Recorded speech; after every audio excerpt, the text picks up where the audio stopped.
to another episode of Prolific Group Podcast. I have the privilege of doing a one-on-one with a very beautiful but yet smart woman, Miss Brianna Owens. It is a pleasure to have her here today, and she has a very intriguing topic that I would love to not only hear about, but for y'all to hear about, and for me to give my personal insight. So, without any further ado, a very intelligent woman, Brianna Owens. Hi y'all, this is your girl Brio back again. So I want to talk about something a little bit of controversy, but not too much, right? I've been seeing on Twitter and pretty much every social media platform about women in dating, right? Specifically Black women. I've been seeing a lot. Now it's in all different, races and people around the world, but I've been seeing it more in Black women. First of all, I don't see why it's such a big deal when it comes to dating in the Black scene. Like, I think we put so much pressure on ourselves, women and men, as far as dating. Like, everything apparently is a red flag.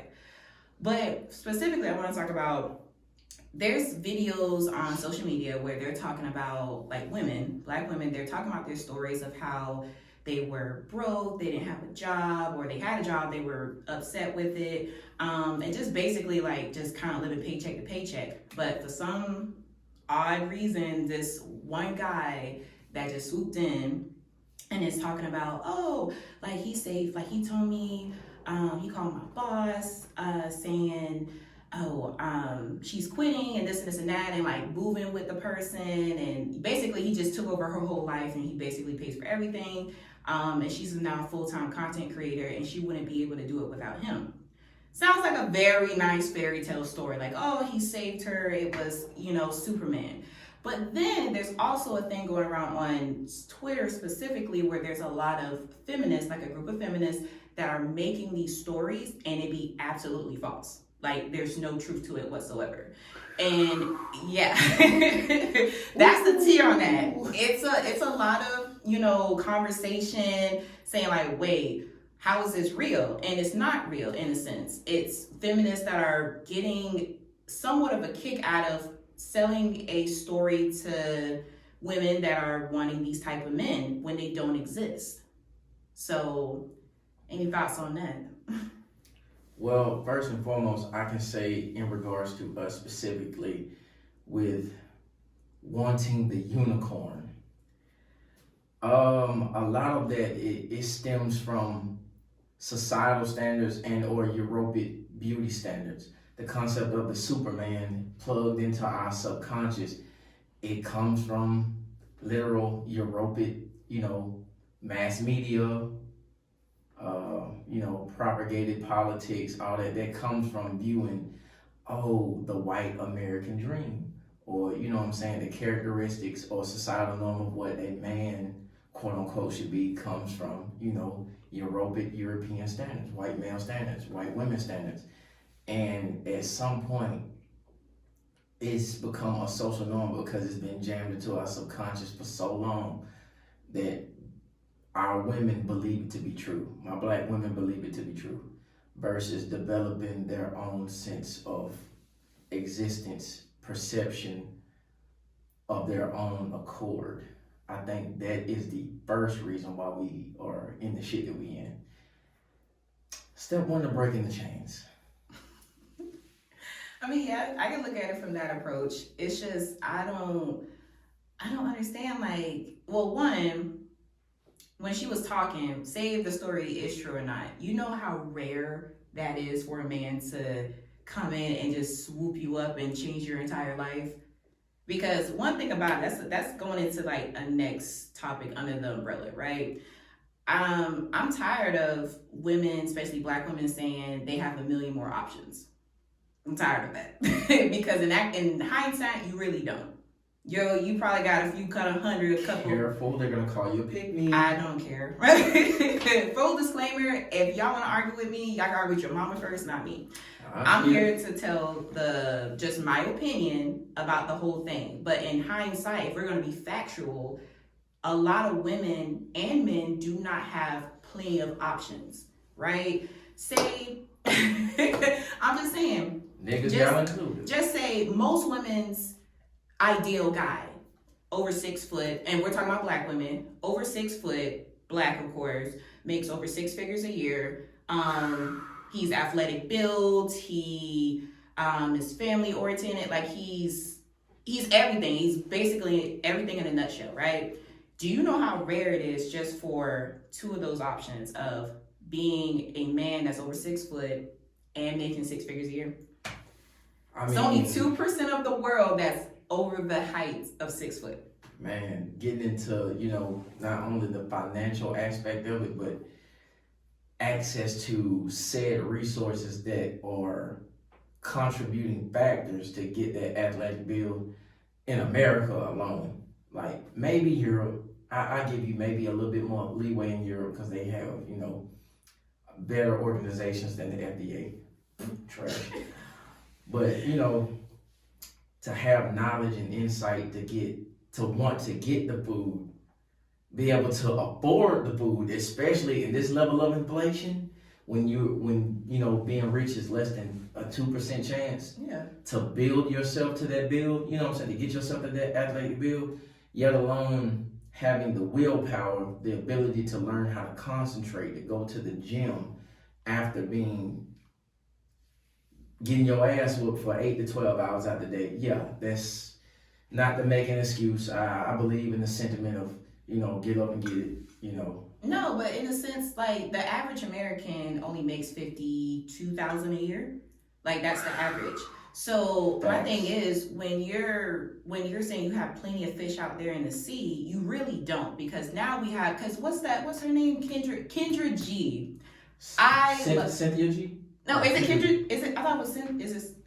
It's 2 G's I'm thinking about. Let me fact check myself real quick, y'all. Okay, I'm sorry. Nah, that was my. Nah, is it? I think it's Kendra G because I follow her. Let me double check. Was she like a relationship guru? Yeah. No, she asked. No, it's Kendra G. Okay. Kendra G. So I follow Kendra G because she goes on her YouTube channel and she asks women on camera on a live what like about yourself, like how old are you, do you have kids, where do you work, all this extra stuff, and saying or asking as well, what is your ideal type of man, right? And then she'll hear some ludicrous stuff like, okay, like there was one episode where she talks about this woman, or the woman was on there and she just quit her job at the post office because she wants to be a bottle girl. I don't know if y'all remember that episode. Yeah, you let me see that. Yeah, and she was, in a nutshell, asking like your ideal type of man. And when she heard that, what her type of guy was, she was like, so you want him to have this amount of money, but you don't have that amount of money. You don't work. Yeah, and I'm just like, that's what I'm saying. I love her content because it's in hindsight. She's trying to give women more perspective of how ridiculous most of y'all sound. I'm not even gonna say some, most of y'all. I think the reason why that is because people straddle the fence with what they think equality is. Yes. I think women, and I'm not saying this to be an asshole, do not understand the magnitude of what you asked for, what your grandmothers asked for, what your grandmothers established for you in terms of equality. When you ask for equality, in definition, you're not getting stipulations, your personal definition of what equality is. You're getting it as defined, meaning the same, I won't say opportunity, but the same circumstance of having to, it being a necessity to get up and grind and get it on your own. That's very much so what it is. Like there's no other option. You either do that or be poor. You either do that or stand in line to get soup at somebody's kitchen. Like the reality of the situation is you can't get the best of both worlds. This is not TV. No. I think a lot of people, and sadly, it's some men out there who are falling into the trope that don't understand the concept of, you're a human being. You are outside of a social norm or religious or spiritual context. The government of where we reside, that we're sovereign to, acknowledges you as the same entity and or person as me. So, say for instance, there's a little bit of splash of communism where everybody has to do the same field of work, has to do the same level of work. I gotta get up at 4 in the morning to grind. You gotta get up at 4 in the morning to grind. Or, you know what I'm saying, splash into the reality of what it is, our democracy. Okay, I may have to get up at 4, you may have to get up at 6 or 7. Bottom line is, at some point, you're gonna have to get your ass up. Yeah. At some point, mama, you're gonna have to go to work. I'm saying, now if you find a man in life where you can be stay-at-home wife, girlfriend, mom, whatever the case may be, that's cool. That's beautiful, like you said.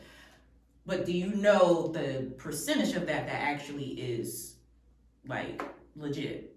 And not just struggling men, because I've been seeing that on Facebook Reels and Twitter of what a low income family, they title it what we eat in a day as a low income family with only one income. And I'm like, no. Like, if I know my husband only makes this amount and we can only afford like $40 of groceries a week, no, baby, you're gonna have to work. I'm not gonna be that type of person, that type of woman. I'm not gonna sit out there and have my man over a $15 an hour job and I'm not doing anything, but I'm also having a child. That's financial, that's stupid. Do you think arrogance and personal feelings of that nature cloud the judgment of certain people from doing that? Like recognizing the magnitude of, you know what I'm saying, we have a family, as a parent, as an adult, regardless of gender, I have an obligation to this household that at one point I was, sexually committed to. I made the decision to lay down and do this, like to make this person, like, do you think that people disregard that a lot, especially women? Yeah, because my thing is, first of all, let's get this straight. When you have sex, especially in the year of 2024, there's too many contraceptives to have a baby. There's too many. There's too much. You have condoms, birth control of all sorts and varies. Like, you literally have no excuse to be like, oh, I didn't know I was pregnant. There's girl, he done it in you and you ain't doing nothing about it. And you know you was on birth control, you know that condom broke or you wasn't wearing a condom, So to sit there and just have a baby because you was just like, oh, I was irresponsible and I don't care, but then complain about it, talking about, they'll be the same women talking about government assistance and all this extra stuff where they niggas not, providing what they need to provide. And I'm like, but you caused that.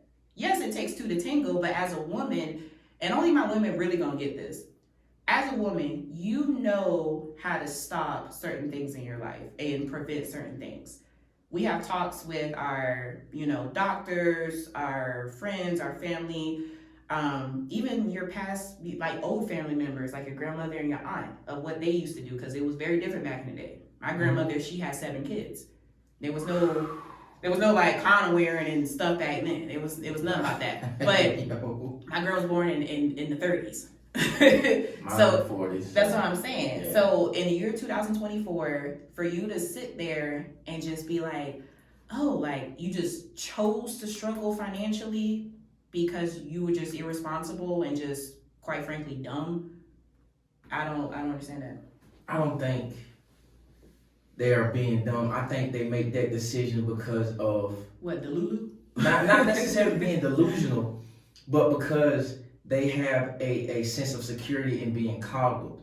They have the option to be like, oh, Uncle Sam will provide, even if it's just the basics. There's going to be some level of Not a safety necessarily. net. There's too much stuff going on with the government that we all see that they're not gonna provide you with all that. You may think you'll go get all them food stamps. Cause I got family members that, got 3 kids plus.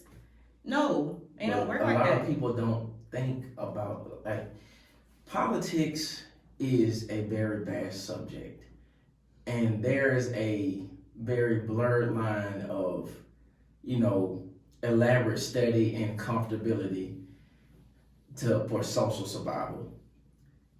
Quite frankly, if people dive into politics as deep as I have, you get into that gray area where you're about to be labeled as a social outcast, or you know what I'm saying, deviating from real life shit that's going on. You got too much shit that you're thinking about to go that far to think that, wait a minute, what is the government, what economic disparities have taken place, what political disparities have taken place, domestic and or foreign, that's going to affect my financial assistance from the government. But people don't think that far. I mean, yeah, I understand that, but we shouldn't even be going down that road. If you can't support your baby on a financial level with your own means, why are you having a baby?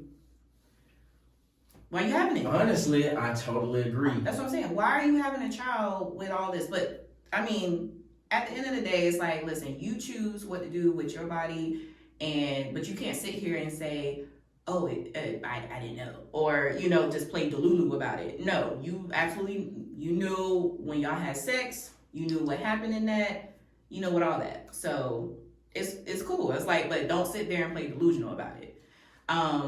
But it's just far as dating in the Black scene, though. Just getting back to the original topic, I don't know. I just feel like we just put like a very high status, a high standard when it comes to us with dating, to the point where it's almost too high.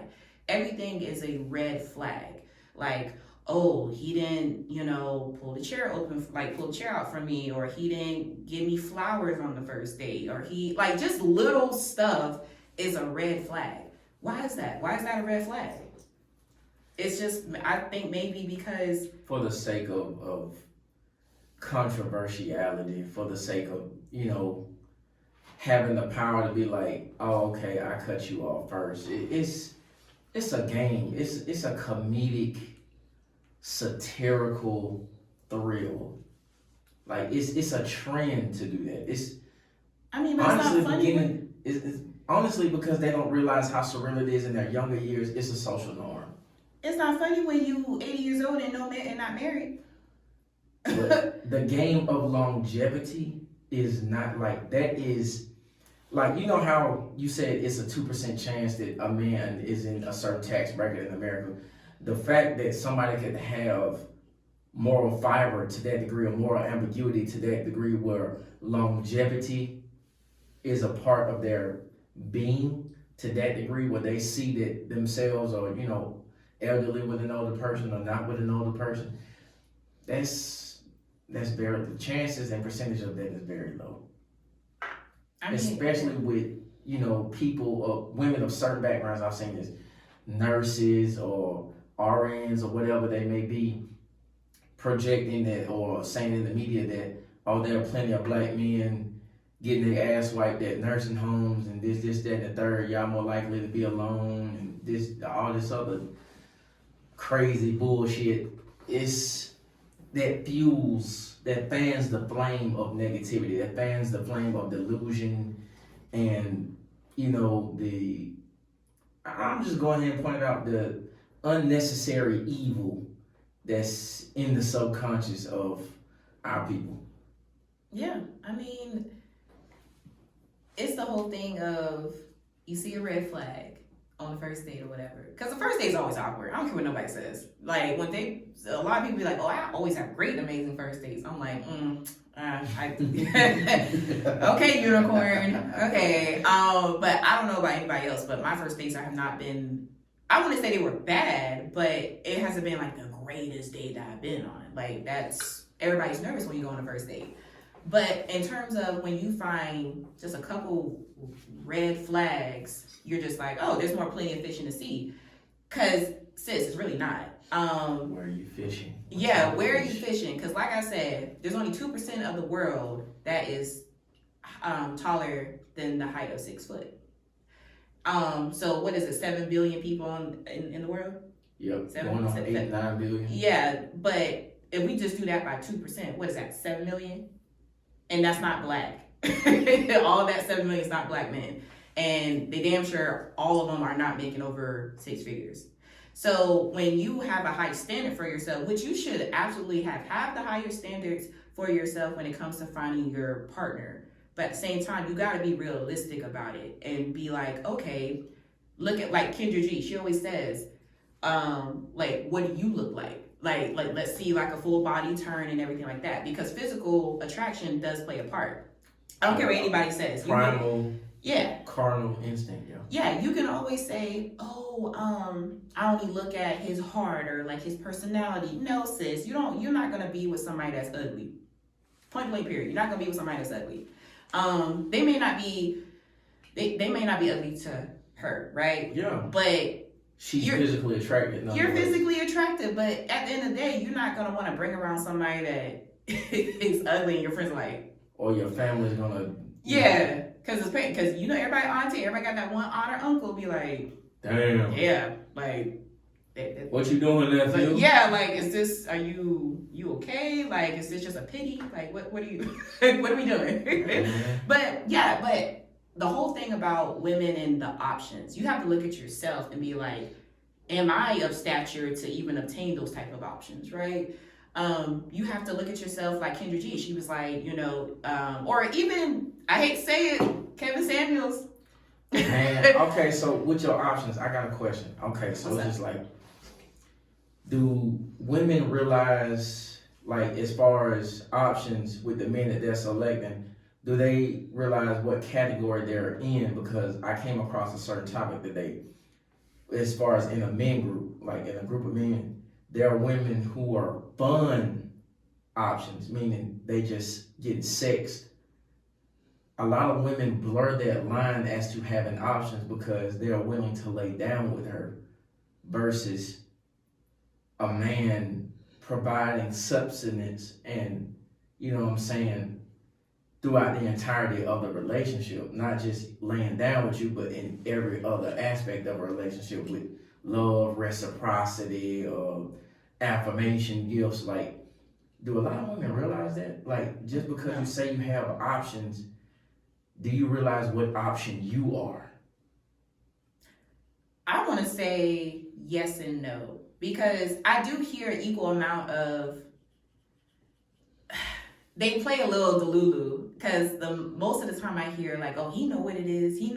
I'm like, but do you know what it is? Because at the end of the day, you could be the head bitch or the bottom bitch or whatever the case, or the main chick. You could be all that in your head. But in his head, especially, let's take that ideal man. Let's take that 6'4", he makes $300,000 a year. He can travel whenever he wants to. He has a house, a nice car. He's very loving. He's all this. You think that man is going to sit there and be like, yeah, like, baby, you the one. It's rare. Especially, and I hate to say it, like overweight people, like overweight women. I'm like, we just going to, get the elephant out of the room. Weight does have a part to play in physical attraction as well. Because I'm saying, because I am not the skinniest by any means, but at the end of the day, I'm not full 500 pounds. I'm in the best shape myself. No, but I'm just saying, like, know your options. If you want somebody that's that ideal guy and he's fit and he's like abs, everything, are you even in the same caliber? Because most likely he probably don't want somebody that's 400 pounds, sis. I'm just saying, and not to be over dramatic, but just saying, like, you could be a certain number on the scale, right? But just certain aspect, like, he probably don't want somebody with a bigger stomach or bigger arms or whatever like that. So you have to know what category that you're in. So he could have different options and be like, okay, well, she's my fun option. She may be a chubby chick, but she know how to lay down in the bedroom. I was just about to say, yeah. Also recognize that, again, as I was saying earlier, in a lot of cases, not trying to, I'm a pimp, I'm not a simp, but I'm just saying that shit just for comedic value. You're a pimp. For comedic value. But, like, a lot of dudes like bigger women as a sexual fetish. I'm not saying, and I said the whole, pimp reference just for the sake of not bitching out. But a lot of dudes like bigger women for the sake of it being a sexual fetish. And a lot of women need to realize that. Like, as I was saying, what category are you in? Are you fun or are you being taken seriously?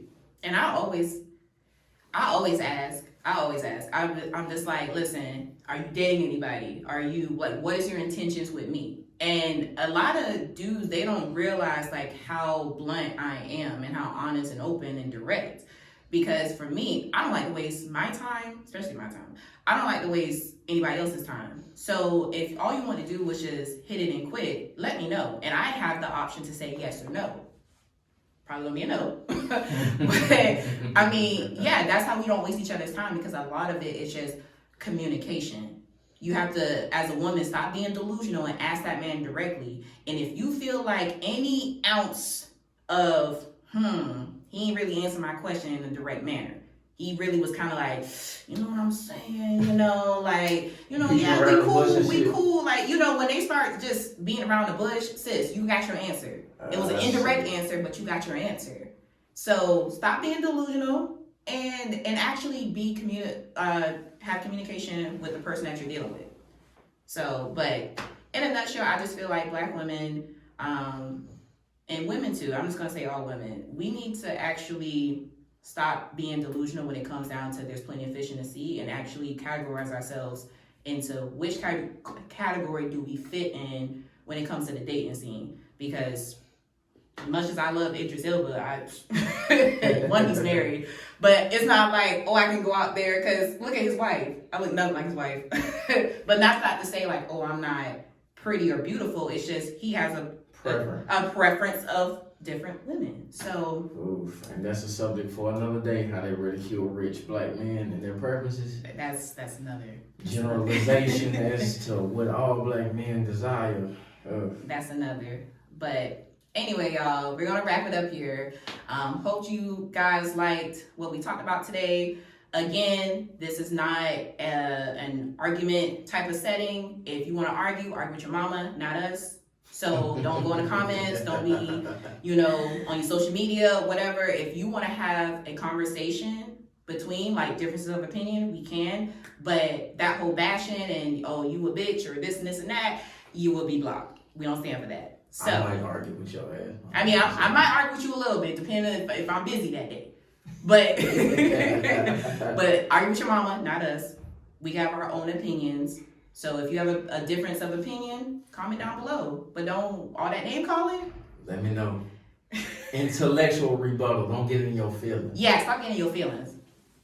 So, but yeah, that was it today. Stay tuned for next episode next Friday. And what else? We got? Don't forget to like, comment, and subscribe. Share the videos. Yes. At the end of the day, it's all love before it's anything else.